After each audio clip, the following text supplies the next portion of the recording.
We had a great meeting. There's great unity.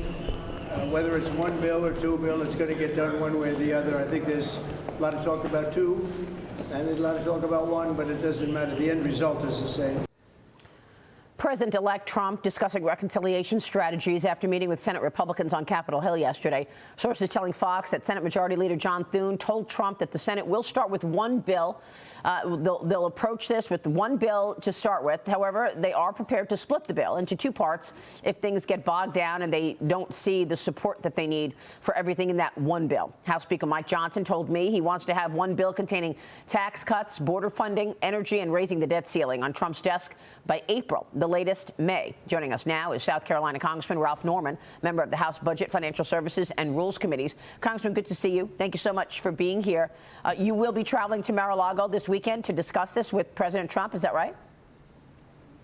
That's exactly right. So what are your thoughts on this? How do you think things should go in terms of how to put this all in reconciliation strategies? First of all, it's just great that President Trump is pulling everybody in from the Senate to the House, and he's having endless meetings, and he hasn't even taken office yet. That's the great part about it. What we plan to do in Mar-a-Lago with our Freedom Caucus is to reinforce the fact that we want to push his programs. We want to make sure the reconciliation and everything he has in it, from controlling the border to inflation reduction, regulation reduction, and all the above. We also want to impress on him that deficit reduction needs to be a part of all this, because American people are ready for change and they're ready to stop spending more than we make. So that's our message. So do you worry that it's just too much in one bill? I mean, you know, I spoke with a couple of senators already, and some of them said there's absolutely no way that I'm voting yes to raise the debt ceiling. Others said there's absolutely no way that I'm going to agree to any SALT deductions. I mean, all of this stuff is expected to be in that first bill, along with the border money, along with defense money, and, of course, energy permitting. Is that too much for one bill? Time will tell. We'll see. We've set an aggressive date. We're trying to get on the same schedule, the House and the Senate. I think we're going to have to start working 5 days a week instead of 3.5 days. And we got a short time frame, because really we've got 12 to 13 months to make this happen before the midterms. And I like President Trump's message to those who are holding hostages. He says all hell's going to break loose.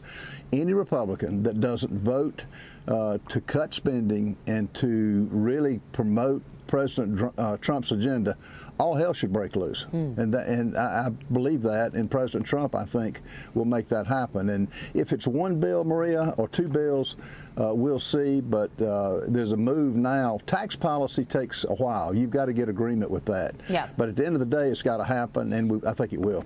Yeah, I mean, I think when you say holding Congress hostage, is that basically what we're seeing happen with the New York and California lawmakers who are insisting on getting the SALT deduction in there and lifted? Will they not buy into the border money without that?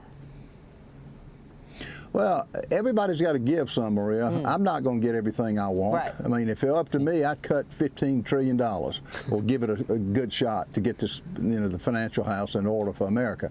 But, there are no red lines now. Everybody's going to have to take the position that we're going to make this happen. We've had 4 years of misery. We've had 4 years of betrayal of America.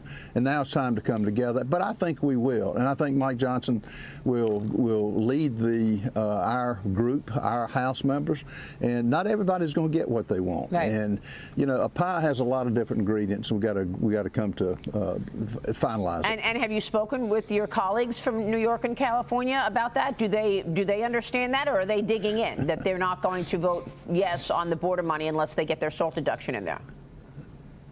Look, they're realists. I mean, I know that's important for them, but every dollar spent in Washington has got an advocate. But now we're at the end of the runway as far as getting this financial house in order. But I think they'll come around. So, Congressman, they've been elected. How unified is the party? I mean, obviously you were originally a no vote on the House Speaker, Mike Johnson, and then you spoke with President Trump. You ended up voting for him on the first ballot. What happened? What changed your mind? What changed my mind is, and the reason I did that, Maria, as far as the optics, and the media asked me, it looked like y'all were confused and disunified. I don't care about optics. I care about outcomes. And the fact is, I was tired of 1,548-page bills in 12 hours to read it. Yeah. That happened after the November elections.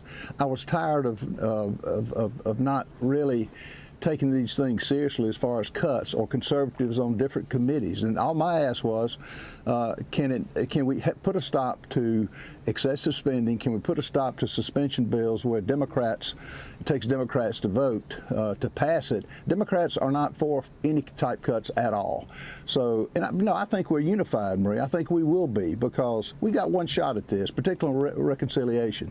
And I think we'll be unified, and I think we'll come together on it. I mean, do you think you're going to put an end to the 1,500-page bills and forced to read them in 48 hours? I mean, do you think you made the point? Do you think you'll be able to make change? Well, I mean, for your listeners, who would sign a 1,548-page bill and read it in 12 hours? Right. As in President Trump, he says, all hell ought to break loose if that happens. And I'm at the end of the road with making excuses. You can spend all the taxpayers' money if you want. Now's the time to use some accountability and cuts. And it's got to accompany being this reconciliation, but I think it will be. I mean, I was struck that in that first spending bill, you had this item in there where Congress could block a subpoena of records. And that basically put the kibosh on any expectations that Trump would want to see what Liz Cheney was doing with the January 6th commission. Was that killed at the end of the day, or was that still in the bill? No, I think that was killed along with, it had a pay raise for Congress. How does that work out?